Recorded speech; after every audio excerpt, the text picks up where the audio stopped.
Celebrate our successes.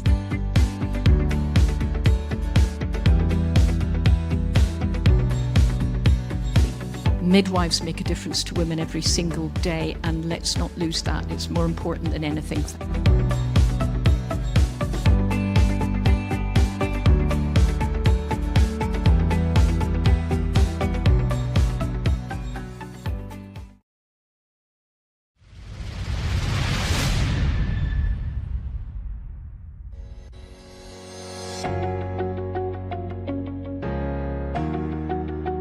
Welcome to Matflix, video streaming from maternity experts.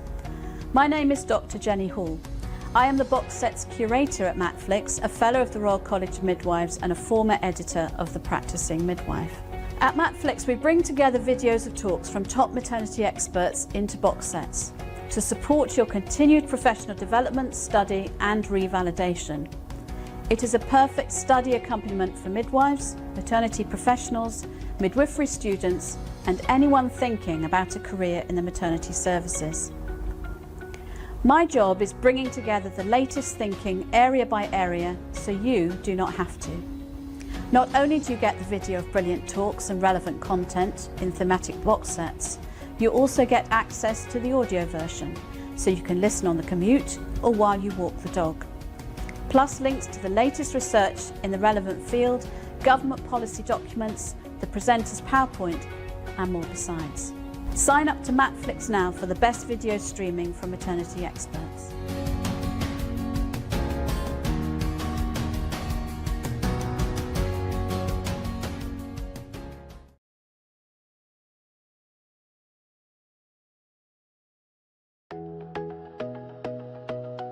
You're thinking, but I've never read about these midwives in the Bible, and that's because they didn't make it into the Gospels. Why was it that we nurses, midwives, seem so invisible to the doctors, to the media?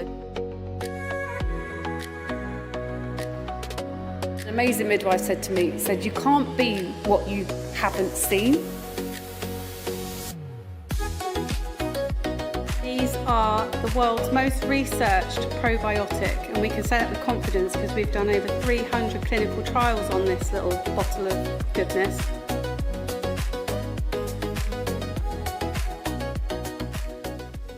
These awards, as you know, are a celebration of achievement, effort, change, innovation, management, insight, and the many other traits necessary to sustain a proud profession like midwifery and consistent services in maternity. We invite people to nominate a colleague or a student or a manager, whatever, where they think that person's a real trailblazer. And it's really a celebration of all that's good in midwifery and maternity care. They recognise individuals, they recognise teams, management and educators. Anyone who values excellence and makes improvements. They are essentially a celebration of all of your achievements. So, shall we get on with it? What you do with your day-to-day lives, I just admire you hugely. If you do want to nominate a colleague, a friend, maybe yourself, please speak to the organisers and visit the website, and I really hope that we'll see you at that.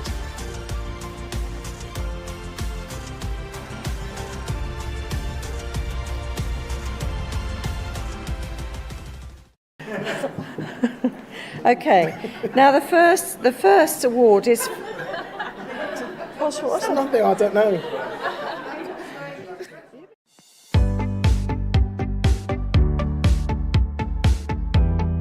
We have had a 40% caesarean section rate in the National Maternity Hospital. That is major abdominal surgery. Around 40,000 mums did not return to work in 2022. It's even more relevant if you're a mum who's experienced birth trauma.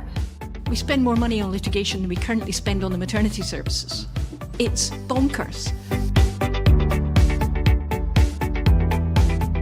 That it's in all of our interests, and particularly the government, to improve maternity services. We can't achieve our mission unless we bring parents and professionals together. A revolution needs to happen. We need to start working together. I know it's a hard time, but for goodness sake, it's the best profession in the world. Be proud to be midwives, be proud of the job that we do, and continue to celebrate our successes.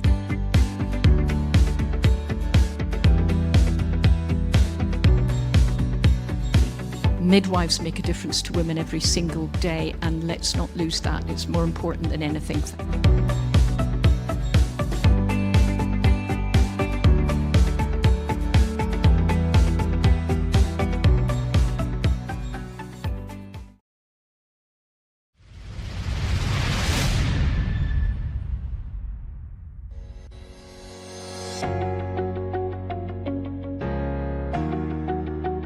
Welcome to Matflix, video streaming from maternity experts. My name is Dr. Jenny Hall. I am the box set's curator at Matflix, a fellow of the Royal College of Midwives and a former editor of The Practicing Midwife. At Matflix, we bring together videos of talks from top maternity experts into box sets to support your continued professional development, study and revalidation. It is a perfect study accompaniment for midwives, maternity professionals, midwifery students and anyone thinking about a career in the maternity services. My job is bringing together the latest thinking area by area so you do not have to. Not only do you get the video of brilliant talks and relevant content in thematic box sets, you also get access to the audio version so you can listen on the commute or while you walk the dog. Plus links to the latest research in the relevant field, government policy documents, the presenter's PowerPoint and more besides.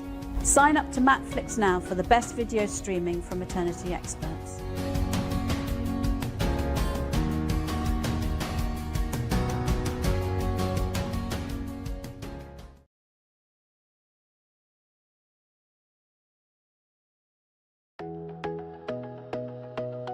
You're thinking, but I've never read about these midwives in the Bible, and that's because they didn't make it into the Gospels. Why was it that we nurses, midwives, seem so invisible to the doctors, to the media? An amazing midwife said to me, you can't be what you haven't seen. These are the world's most researched probiotic, and we can say that with confidence because we've done over 300 clinical trials on this little bottle of goodness.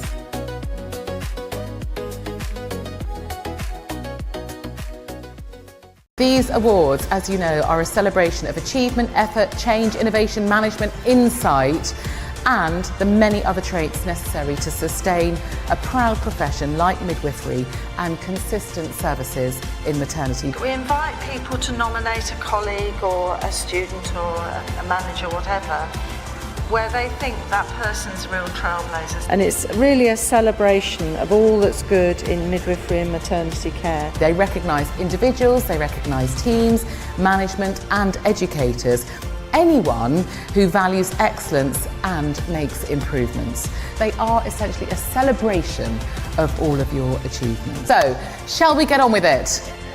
What you do with your day-to-day lives, I just admire you hugely.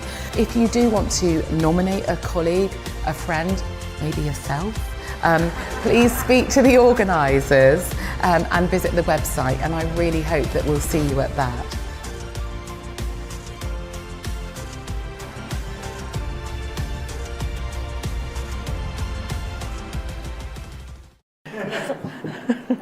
Okay, now the first award is... What's nothing, I don't know.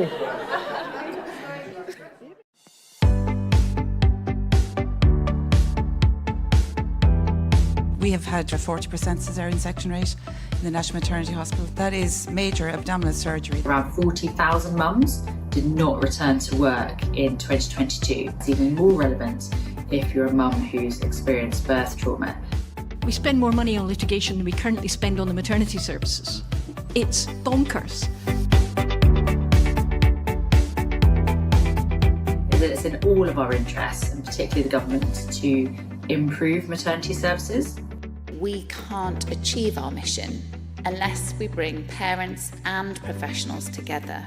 A revolution needs to happen. We need to start working together. I know it's a hard time, But for goodness sake, it's the best profession in the world. Be proud to be midwives, be proud of the job that we do, and continue to celebrate our successes.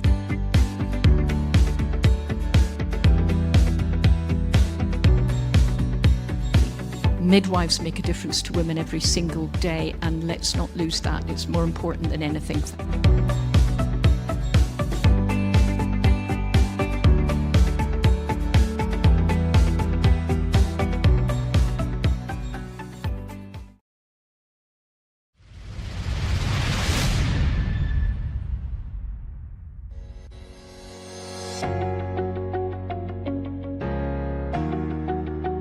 Welcome to Matflix, video streaming from maternity experts.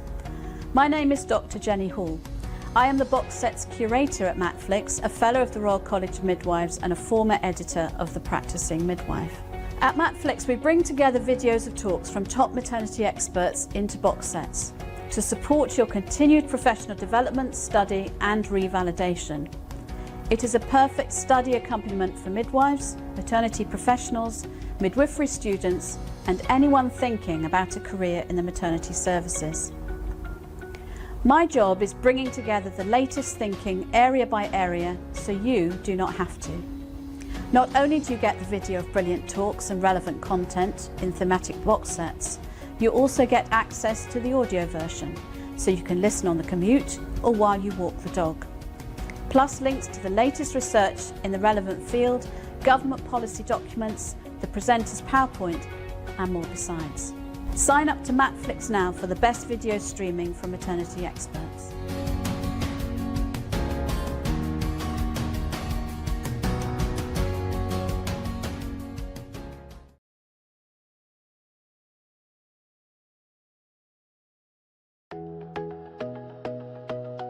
You're thinking, but I've never read about these midwives in the Bible, and that's because they didn't make it into the Gospels. Why was it that we nurses, midwives, seem so invisible to the doctors, to the media?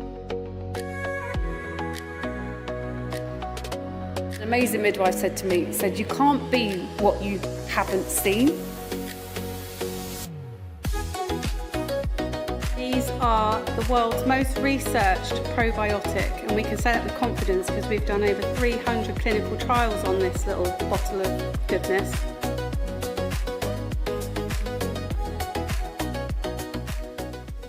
These awards, as you know, are a celebration of achievement, effort, change, innovation, management, insight, and the many other traits necessary to sustain a proud profession like midwifery and consistent services in maternity. We invite people to nominate a colleague or a student or a manager, whatever, where they think that person's real trailblazers. And it's really a celebration of all that's good in midwifery and maternity care. They recognise individuals, they recognise teams, management and educators. Anyone who values excellence and makes improvements. They are essentially a celebration of all of your achievements. So, shall we get on with it? What you do with your day-to-day lives, I just admire you hugely. If you do want to nominate a colleague, a friend, maybe yourself, please speak to the organisers and visit the website, and I really hope that we'll see you at that.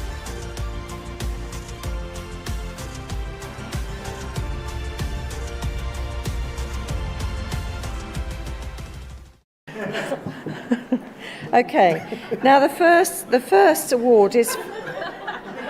What's nothing, I don't know.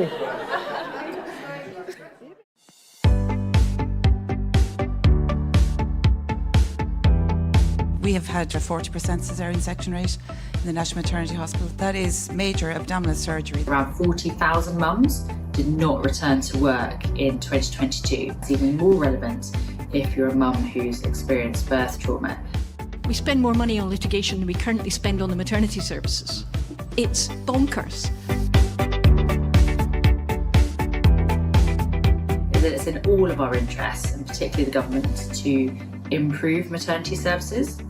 We can't achieve our mission unless we bring parents and professionals together. A revolution needs to happen. We need to start working together. I know it's a hard time, but for goodness sake, it's the best profession in the world. Be proud to be midwives, be proud of the job that we do, and continue to celebrate our successes.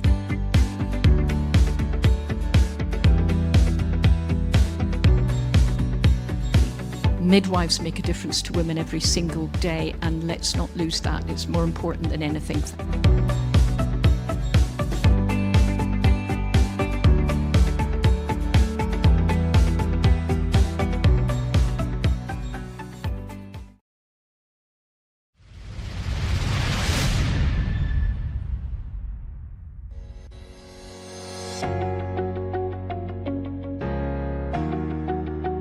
Welcome to Matflix, video streaming from maternity experts. My name is Dr. Jenny Hall. I am the box set's curator at Matflix, a fellow of the Royal College of Midwives and a former editor of The Practicing Midwife. At Matflix, we bring together videos of talks from top maternity experts into box sets to support your continued professional development, study and revalidation. It is a perfect study accompaniment for midwives, maternity professionals, midwifery students and anyone thinking about a career in the maternity services. My job is bringing together the latest thinking area by area.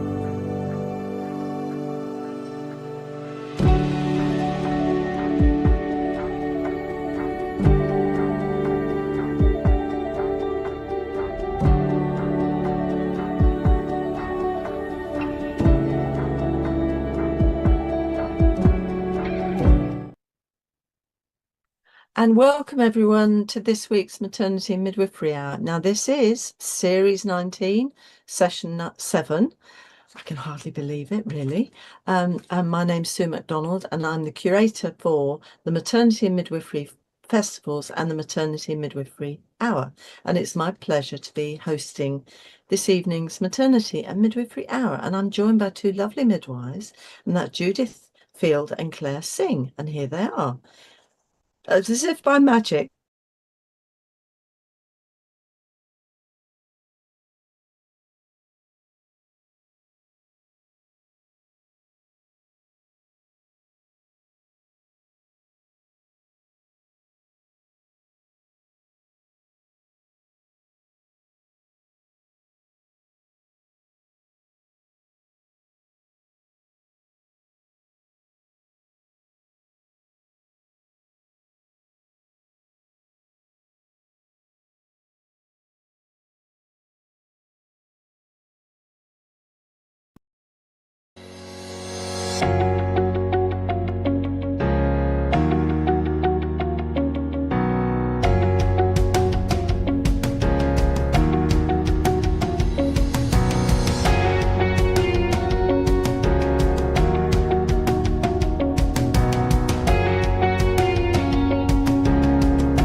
And welcome back to everybody. I'm sorry there's been some technical glitches. Not sure if it's the thunder and lightning or whatever's gone on, but we are quite going to be a slightly shorter show this week. But our two speakers are wonderfully able to sort of truncate what they're going to do and still give you the flavour.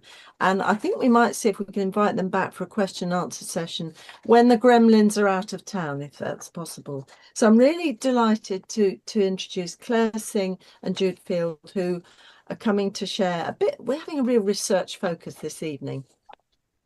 So there's a resort. The resources are still available on the Facebook link, which Paul is managing. So there's some links there which would be very useful. And I'm just going to go, because we want to give as much time as possible to our two lovely speakers. I'm not even going to ask them to share the moment of the week this week. We'll save that for next time. So firstly, I'm delighted to welcome Judith Field. She's one of the Royal College of Midwives research advisors. She's an experienced midwife, and she's had roles as programme lead in a Welsh university, leading a master's in midwifery, and roles as a researcher on several qualitative focus research projects. She completed her PhD in 2018, looking at decision making for planned home birth, and she's co-led the development of the current RCM research strategy, which she's going to share with us this evening. So welcome, Jude. The screen is now yours. Lovely. Thank you so much, Sue, for that introduction. Can I just check that you can hear me, everyone? And you're seeing my correct slide. That's perfect. Okay, well, hello everyone. It's really lovely to be here with you this evening. As Sue said, I am Jude Field and I am one of the Royal College of Midwives research advisors. So I'm really grateful to be here, and we've given previously a bit of an overview of our research prioritisation project. So I'm going to give you a very quick overview of that tonight, just to kind of get everyone up to speed on the project, and then look at how we are trying to disseminate our findings to really create impact on what we feel has been a really important project. So, and I'm going to streamline the overview just to make sure I try to keep in time.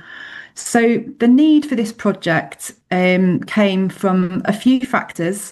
My colleague Jenny Cunningham wrote the RCM's first research and development strategy back in 2021, and it was part of that first strategy where it was identified that as midwives we really needed to know some research priorities for our profession. So that's where the RCM first thought about doing this piece of research. Then we had the Chief Midwifery Officer in England who identified that this was important for us. There were a couple of other previously done research prioritisation projects, one in Scotland speaking specifically to women, and then one across the UK done by Guthrie et al. But they spoke to a wider range of stakeholders than what we did in our project. Using the James Lind Alliance methodology, it's very much around raising the voice of those who use the service. So for us, that's women, birthing people, their families, their supporters, and those people on the ground, as it were, who are providing the care. So for us, that was the midwives providing clinical care, the MSWs, the MCAs, the student midwives providing the care. And we didn't hear purposefully from people who already kind of have some say or control over research funding or policy making. So it's very much an on the ground, hearing the voices research prioritisation project that we've done. So using this project, we have now created for the first time UK-wide research priorities that are specific to all of the midwifery profession: clinical care, education, development, workforce, staff wellbeing. All of those factors of our practice were featured in this prioritisation project. The rationale, as with probably every piece of research that's done, we're always doing it hoping to positively influence the care that we're able to give to the people that we're caring for. And also increasingly, we're a bit mindful really of our working lives, aren't we, in terms of the research as well. So we're seeing that come through. And I suppose research prioritisation projects are really important because they send a message to funders what research needs to be done in the future to make this area of practice better. So this project is hoping to influence funders, and it's also showing policymakers where their gaps in evidence lie, because obviously we want policies that are built on robust evidence. So gaps exist, of course they do. We don't know everything that we're ever going to know, but this project has shown some of those gaps. Okay, so I'll just briefly cover the timeline of the project now with this slide. So using the James Lind Alliance methodology, you do a process of 2 surveys and an in-person workshop, and you can see that our priorities now have been published for just over a year. May 2025, we published our findings. So just to quickly run through what we did, our survey 1 was live during January to May 2024, and we literally asked for ideas and suggestions. 900 people, more than 900 people, kindly shared their ideas with us. And what I'm going to show you in a second is some of the raw data that we were given, anonymised, so that you can really see what Jenny and I and our colleagues who helped us with the data were reading and thinking about and trying to do justice with as we conducted this project. So I'm going to give you just a minute or so to have a read of these quotes. Some of the messages that people gave us were difficult to read, so I would suggest prioritise your well-being if anything on these slides kind of touches a nerve for you. And when you're having a read, if you'd like to, have a think what topics, what areas are coming out for you that you would be making a note of and thinking, okay, this is feeling like an important area that we need to build a question around. So there's 5 quotes on here.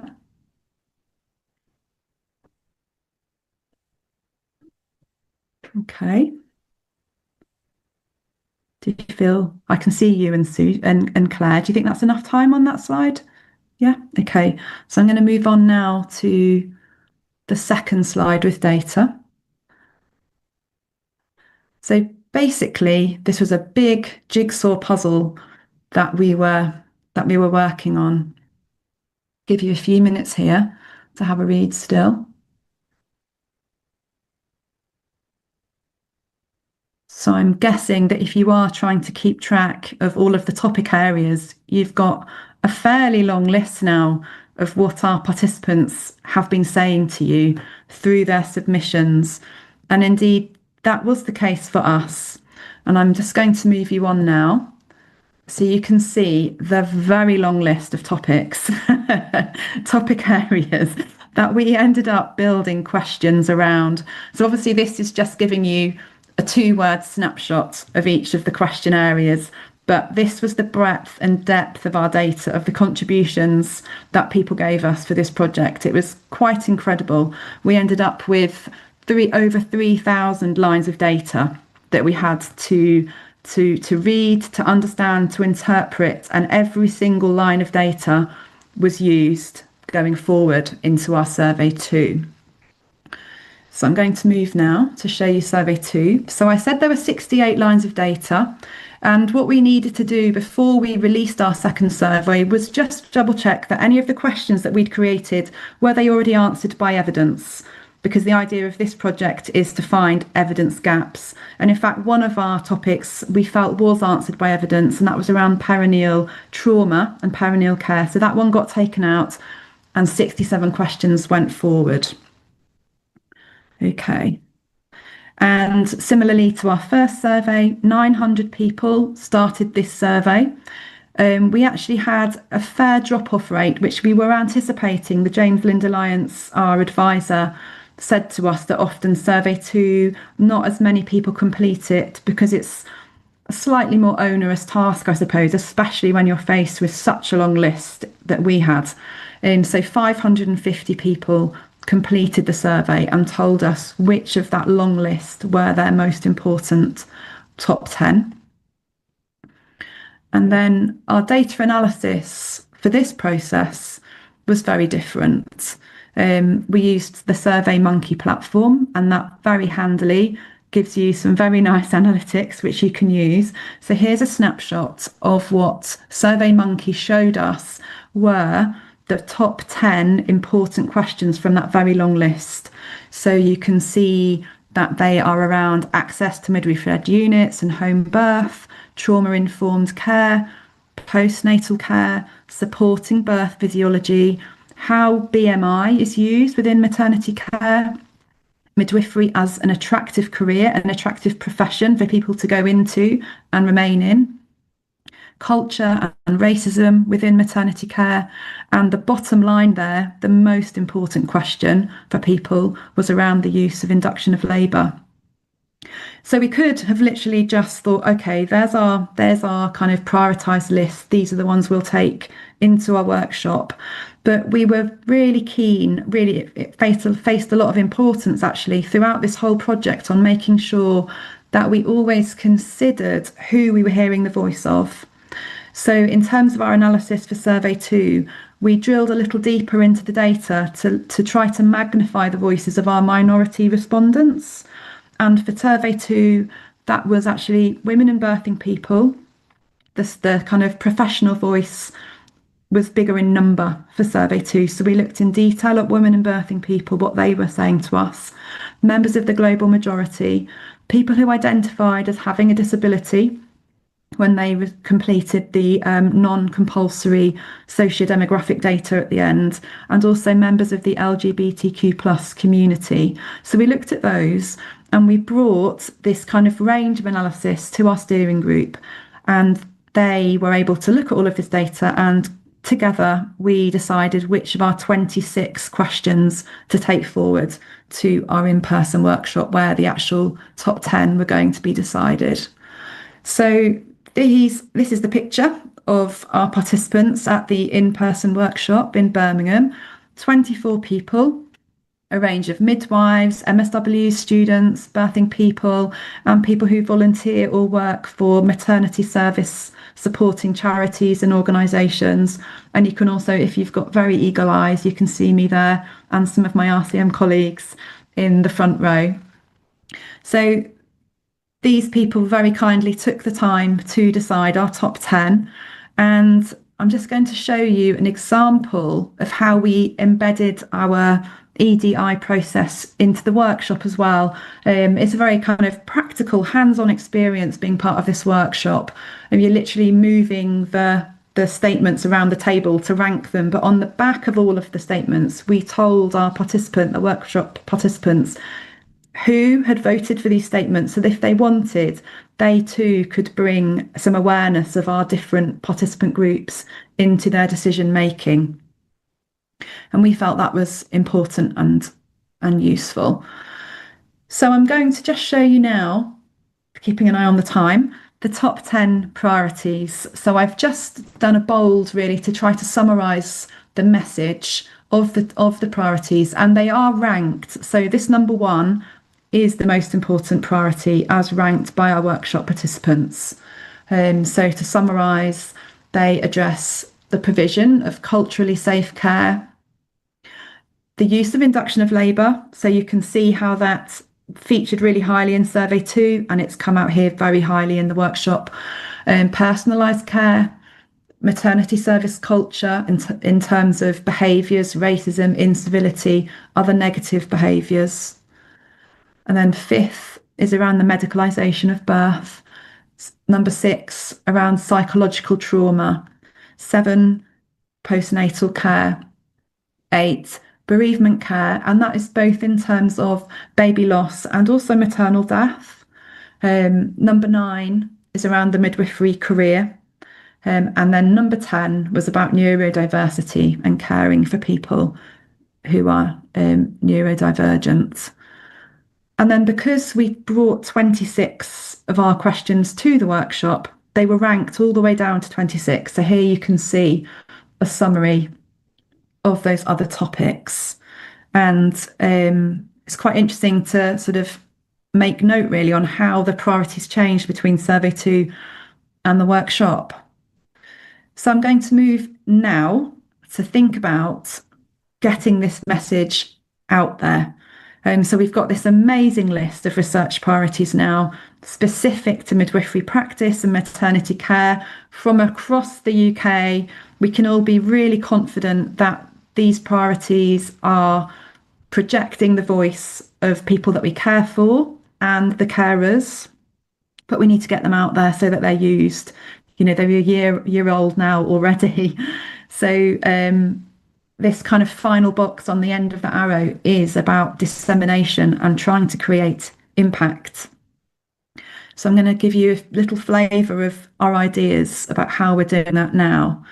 So the first one, I mentioned how the idea for even doing this project was embedded within the RCM's first research and development strategy. Well, in our second strategy, it's very much about using these priorities as part of our team's work in the RCM for the next few years. So hopefully you can see these are our kind of rough 4 goals from the strategy. This work really has prioritised the voices, as I've said.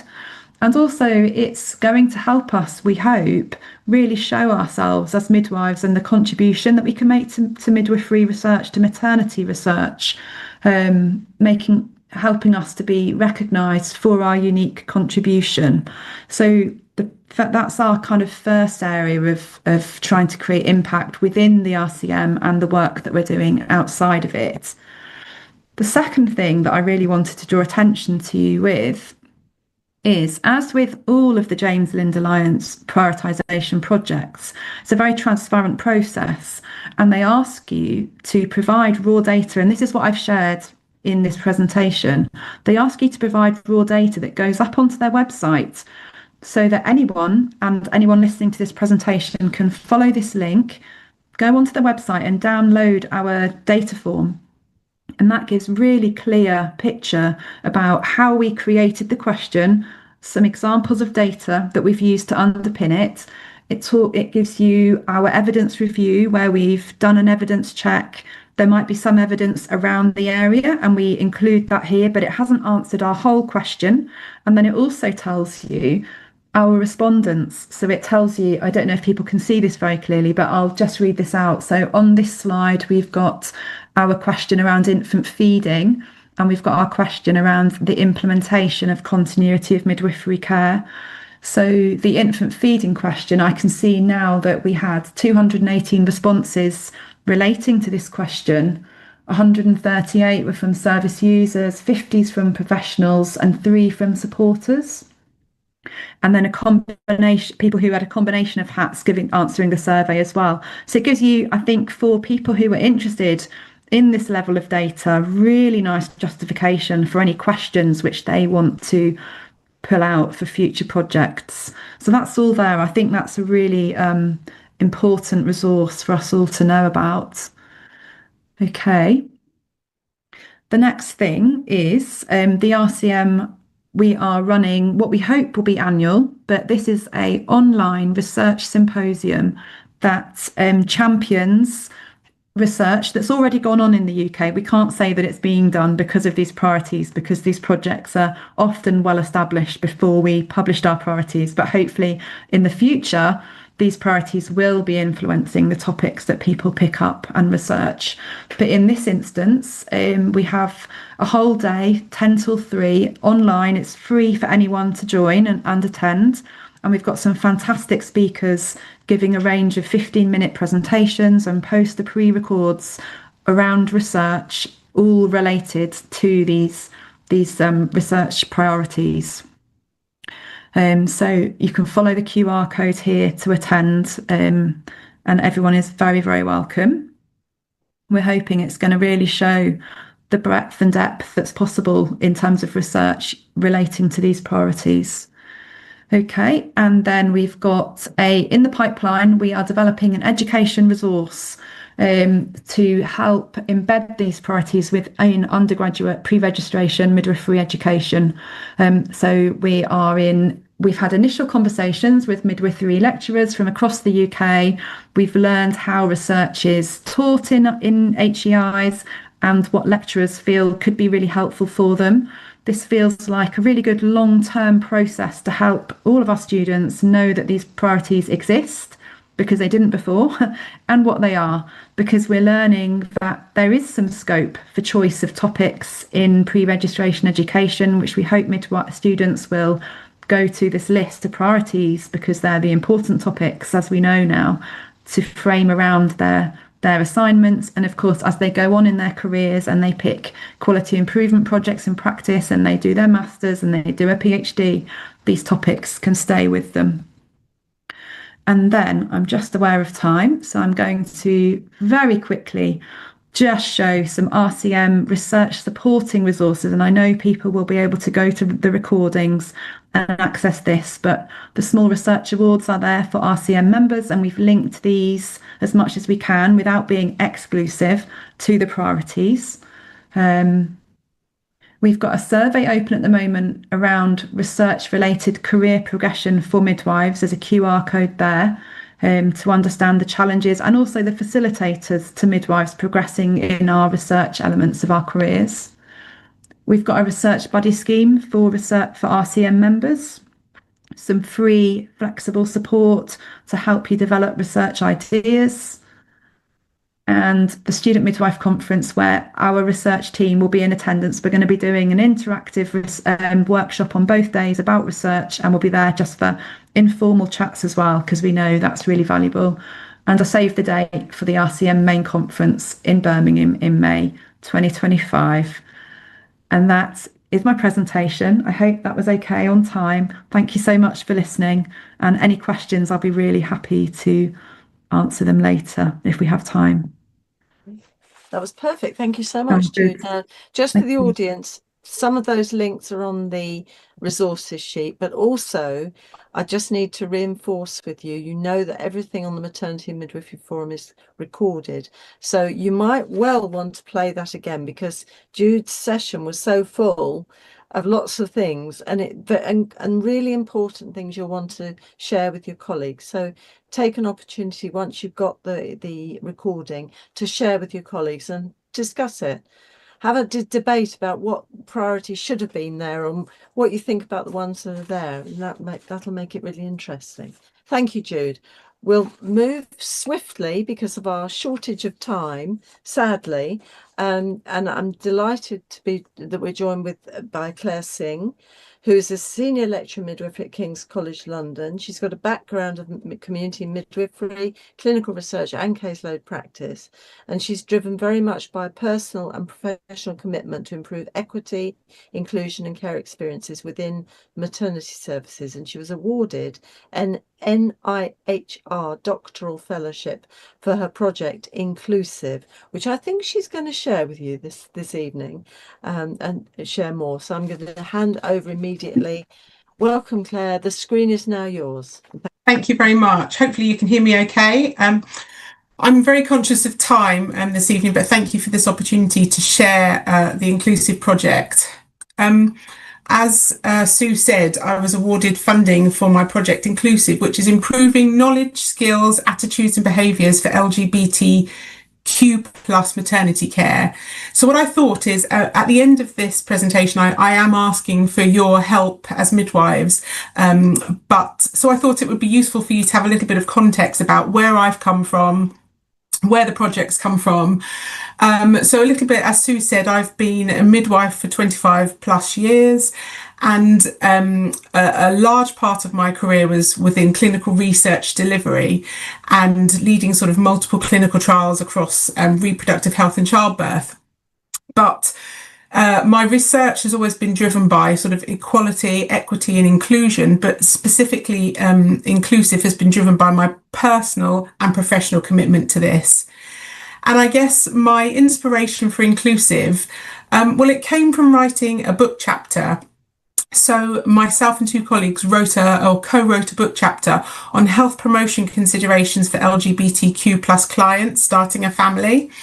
And as I was writing sort of my section of the work, I had all these grand ideas of what I thought was important to LGBTQ+ women and birthing people. And being the researcher that I am, I wanted to verify that the things I thought were what were going to be the priorities really were the priorities. So I secured some funding to do some PPIE work, and before Inclusive came to fruition, I undertook some preliminary work with participants in some focus groups, and I'll leave you to read the comments that you can see here. But my views of what I thought was going to be priorities for the community were in fact not. And the requirements, the requests and the hopes for the LGBTQ women and birthing people were so much more basic in what they were hoping for from maternity services, around language towards LGBTQ plus women and birthing people, around attitudes and negative encounters that they had had, and the lack of awareness about the pathways to pregnancy for this community. So I guess, what are the issues? The numbers of LGBTQ plus birthing people are unknown, and this is due to routine capturing of data not extending to gender or sexual orientation within NHS perinatal services. So we don't know the specific numbers, but we do know that the LGBTQ plus women and birthing people are growing in numbers. We just don't have specifics of those numbers. And LGBTQ women and birthing people often face discrimination, and this discrimination can include invisibility through maternity care, homophobia, transphobia, biphobia, sometimes intentional, but other times not intentional. And this is particularly true for trans and non-binary individuals, leaving sort of often isolation, people concealing their identities and not feeling comfortable sort of to say who they are in terms of with their relationship and their partner. And this can increase isolation, distress and dysphoria.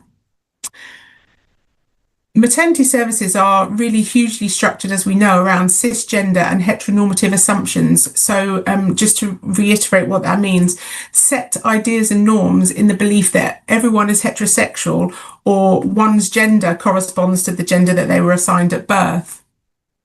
And LGBTQ plus women and birthing people experience microaggressions and exclusionary practices that often demonstrate the person-centered care is not consistent.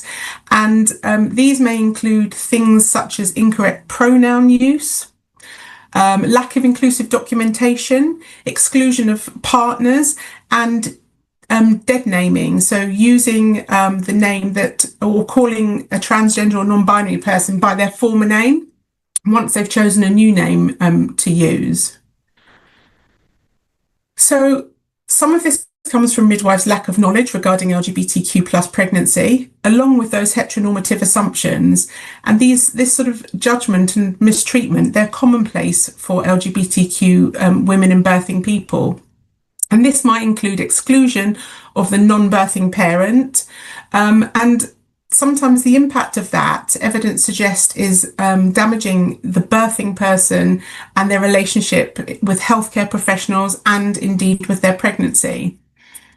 A recent systematic review has addressed the experiences of both healthcare providers and LGBTQ birthing people, and it highlighted limited knowledge around healthcare staff towards the journeys of birthing people.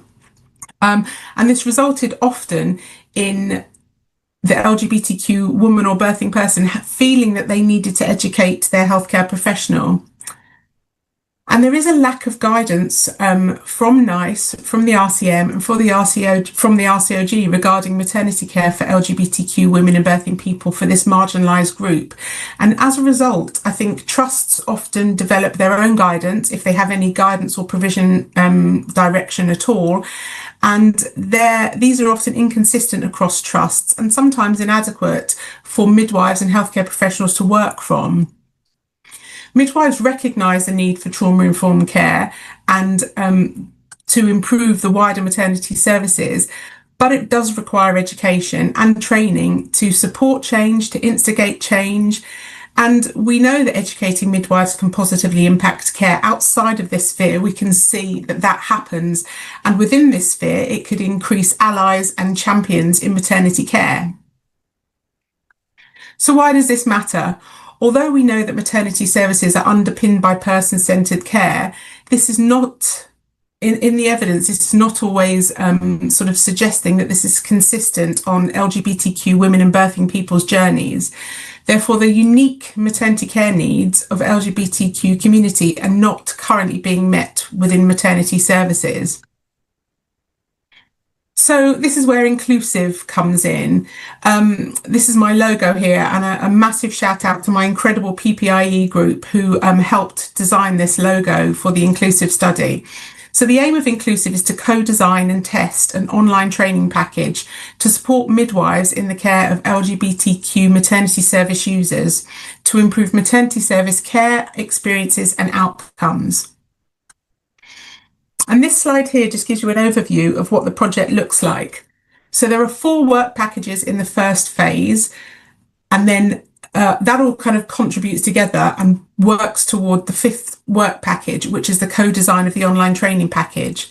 So within work packages 1 to 4, at the moment, I'm undertaking a rapid evidence synthesis looking at the birth experiences of LGBTQ women and birthing people, alongside secondary data analysis from the birth experience study, which I will be looking at the subset of the LGBTQ women and birthing people.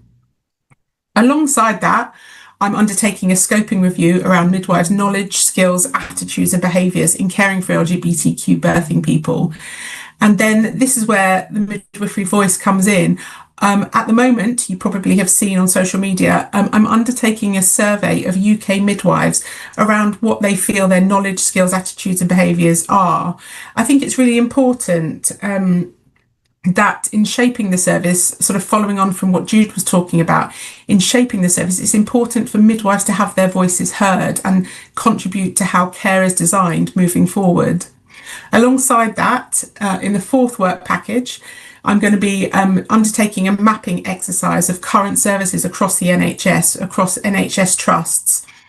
And all of these different work packages will contribute to the co-design, and the co-design will be with midwives and members of the LGBTQ birthing community. And together we will design the training package utilising all of this important data. So I guess, what am I asking of you? As I said, I think it's really important to have your voice heard as a midwife. We know within research, when changes are made and things are brought into practice, it's important that midwives have been heard and express sort of their knowledge, skills, attitudes and behaviours with regards to maternity care. Because we do know that sometimes it is our unconscious biases, but often when looking at the evidence, it's around midwives' confidence in using language and caring, and having that knowledge base is really important. So this short survey will take you 10 minutes to complete online. It's open now and open until the end of July. And I'd ask you to just take the time. All of the data collected is anonymous. And as I said, so far, it's definitely taking 10 minutes, no longer, sometimes less for some people, but it's an opportunity for you to have your say. Also, at the end of the survey, there is another part that you can express an interest if you're keen to be involved in the co-design aspect, which will be the second half of my PhD. So if you are keen to take part in that, you will have the opportunity to sort of complete a second survey and leave some details for me there. So again, have your voice heard. I truly believe that your voice should be heard because you are frontline. You have experiences, you have valuable insights, and it really will contribute to the development of the training package that will meet the needs of both midwives and LGBTQ women and birthing people that we care for. Thank you very much. I hope I've managed to fit into the time frame, Sue. It's beautifully and brilliantly, and to both you and Jude, thank you so much for condensing it. I mean, we are, just for the audience, just so you know, we are recording this and you'll have it accessible.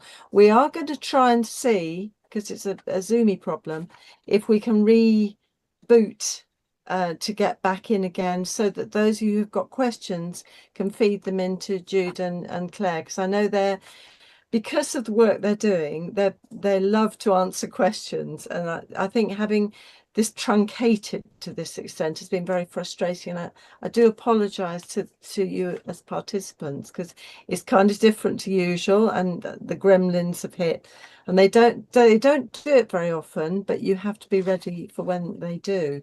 So stand by. If we cut out, just use the same link to come back in again, and we'll carry on. Because I know the only question I've had so far from someone, with Jacqueline Richards, hi Jacqueline, is to say, please, can we record the symposium? Well, it's all recorded. And I think given the issue,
And hello, we're back. Well, we're two of us are back. We're waiting for Jude to be able to get back in. So hopefully she'll join us in a moment or two. So we're going to do things completely back to front now. And I'm going to ask Claire to share her moments of the week, which she should have done at the beginning of the programme if we'd had a normal programme today. We might have to rejig this when it's taped, I think. But Claire, share your moment of the week with us, please. My moment of the week is so I have a year 7 child, and on Friday they went to France on their very first overseas school trip. Ooh. And 12 years old, returned on very late Monday night. And my first conversation on Tuesday morning was how amazing it had been, how wonderful it was, how much they want to go on future school trips. So I had a moment of, is it going to be bad news and they'll never want to go again? But no, it was wonderful. So much joy, so much excitement. And it was great to see a trip to France, to Normandy, through the eyes of a 12-year-old. It was wonderful. Oh, wow. Oh, wow. So it was just for a day? No, it was for 4 nights. 4 nights. Oh, wow. That's perfect. My goodness. I thought you might be worried about the finances for the future trips. Absolutely. Trip around the world, that sort of thing. Yeah, I think she's racking up where she wants to go next on the trips. But it was great, you know, it was great to see that it was a success. So onwards for her. I think that's a brilliant moment of the week. Fantastic. Thank you so much for sharing that, Claire. We haven't got Jude back yet, but we have okay. And we were talking actually. I mean, I was saying to Claire, we were having a lovely evening in spite of the hassle.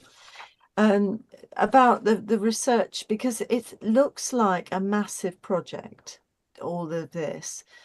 And we were just having a chat about if you're doing a piece of research, and because Claire's an NIHR has that fellowship, but now is that scholarship, isn't it?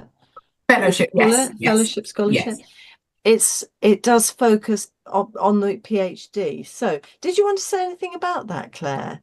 Yes. What it's like, well, sometimes what it's like having this sort of fellowship. And 2, I'd like to know how you keep yourself under control, not try and research everything.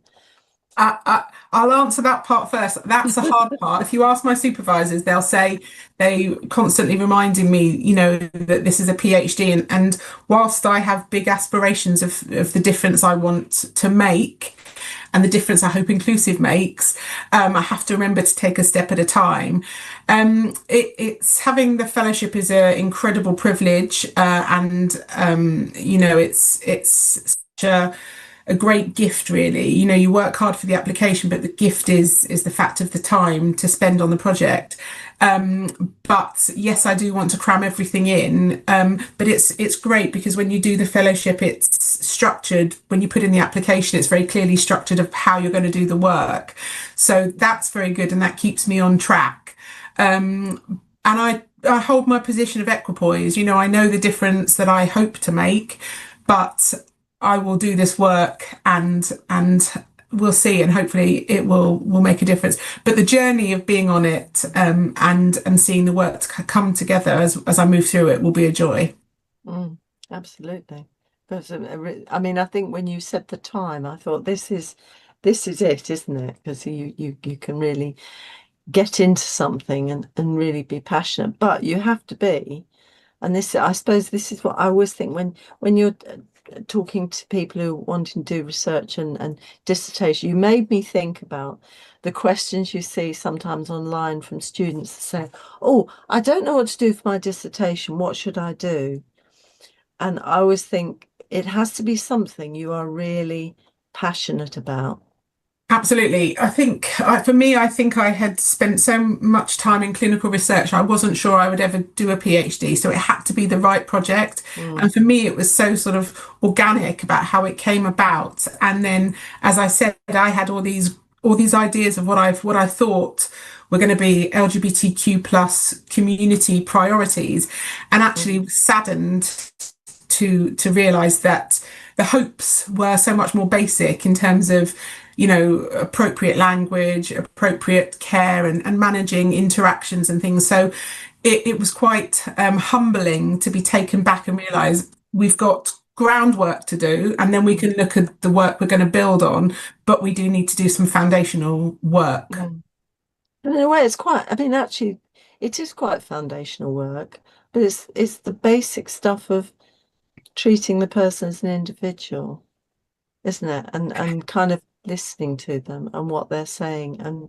trying to not take out your own biases, whatever they might be. Absolutely. And also recognizing that, you know, it's in doing a lot of the research at the moment that I'm doing, it understanding that sometimes it comes from our lack of confidence as midwives, as other healthcare professionals, are not knowing, and the fear of getting it wrong and the fear of making a mistake.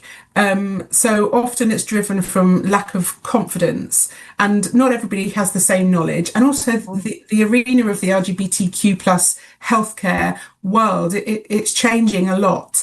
And it's a lot to expect people to know how to manage and to get the language right. So hopefully with inclusive, it will be a case of building blocks, starting building blocks. And I love the logo. I think the logo is lovely. Thank you. My incredible illustrator, Lauren Rebeck, who does a lot of work with All for Maternity, but also my fantastic PPIE group, who kind of came together and really wanted something that was inclusive, as the word suggests, but also pushed our boundaries in terms of how we think, and I think it does that really well. And also my child came up and kind of said, oh, I think it's that one, it's got to be that one. So it was a real sort of team effort from everybody really about what the final logo would be. It is fantastic. I mean, even if I mean, you can see that. I mean, I think some of those quotes were quite stunning, actually. You know, so someone saying, "Oh, they thought it was my sister." You know, we're sisters. Yeah. And you kind of think, well, you know, if you thought it was, why didn't you ask something? It's sort of those basic things. That was really interesting. Absolutely, and I think interactions like that are commonplace, and sometimes it just comes from the assumptions that we've had or we think, but also it's difficult sometimes to backtrack if we don't feel confident. If we say something wrong, just feeling confident to be able to say, "Oh, I'm sorry." The same child, for her, it's very clear. She just said to me, "But why don't we just say, how would you like me to call you?" And I said, "Oh no, I understand that with your 12-year-old eyes and approach it. That's simple. You know, what's your name? How would you like me to address you?" Those are simple questions, but for a lot of us, it's about relearning and relearning and sort of unpicking things and rebuilding them up again. No, I think that's going to be fantastic, and I want to say a huge thank you. Now I'm going to say a big thank you to the audience. And a huge thank you to Claire and to Jude. And Jude hasn't been able to get back in for this particular point, but I think we've kind of run out of time. And as I always say, this is the shortest hour in the week, so I want to say a huge thank you to everyone, and apologies for the technical issues. Thank you for your patience with this. You will get a lovely recording.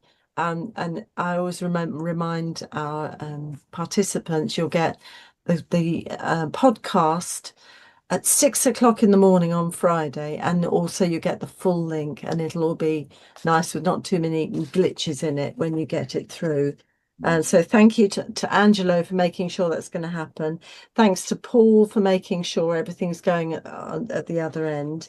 And next week's going to be a bit different, because we've got our Neil Stewart, who's usually he's usually behind the camera, lurking about, and he's going to be coming along and doing something different, because me and Claire's going to the International Confederation of Midwives in Lisbon, in Portugal. So I'm hoping to see loads of you there, and if you see us, come and say hi, because we were chatting about this before. It's just so lovely to have a few days, 4 days, maybe 5 days, just talking midwifery, midwives, women and babies, and all the things we love and that are close to our heart. So it's going to be wonderful from that point of view. So Neil Stewart will be here next week doing something a bit different, and I think you will find it fantastic. So remember, same time, same place. Hopefully no glitches. And in the meantime, take care of yourselves, and we'll see you soon. So thank you again to Claire and to Jude. Take care. Bye. Bye.